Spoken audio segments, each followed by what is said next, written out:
পুজো আসছে করতে করতে কখন যে দুর্গাপুজোটা আমাদের গায়ের উপর থেকে চলে গেল আমরা কিন্তু বুঝতেই পারলাম না। অনেকে হয়তো খুব এনজয় করেছে, কিন্তু যদি আমার কথা বলো আমরাও আনন্দ করেছি, কিন্তু কিছু যেন একটা মিসিং ছিল, ঠিক মনে হলো না পুজোটা। তোমাদেরও কি এমন মনে হয়েছে? যদি হয়ে থাকে তাহলে অবশ্যই কমেন্ট করে জানিও। আর এই ভিডিওটা ছিল কিন্তু আমাদের অষ্টমী দিনে। সকাল সকাল ঘুম থেকে উঠে লুচি ছোলার ডাল খেয়ে টিফিনটা সেরে মাম্মামকে স্নান করানোর জন্য তেল মালিশ করতে বসে গেছিলাম। আর সারা দিনের মধ্যে এই সময়টা কিন্তু আমার কাছে সব থেকে বেস্ট। তোমরা তো অনেকেই জানো যে বাচ্চাদেরকে যারা তেল মালিশ করায়, স্নান করায়, খাওয়ায় দাওয়ায়, বাচ্চার সাথে খেলাধুলো করে, তো তাদের সঙ্গে বাচ্চাদের কিন্তু আলাদা একটা সম্পর্ক গড়ে ওঠে। সে বাড়ির যে কেউই হতে পারে।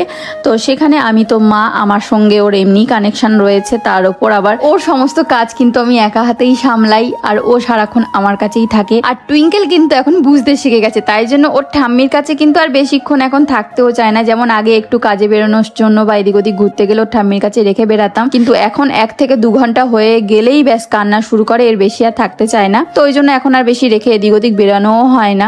আর আজকে যেহেতু অষ্টমী, তাই সকাল বিকেল রাত সারাদিনই আজকের হচ্ছে লুচি পরোটাই চলবে। তাই আমার এদিকের কাজগুলো কমপ্লিট করে রান্নাঘরের দিকে গিয়ে মাকে বললাম, যাও তুমি অনেকক্ষণ ধরে রান্না বান্না করেছো, এবার লুচিগুলো আমি ভেজে দিচ্ছি। তো দুপুরের জন্য লুচি ভেজে লাঞ্চ কমপ্লিট করে ঘরে এসে দেখি আমার মেয়ে এদিকে উঠে বসে আছে আমার জন্যে।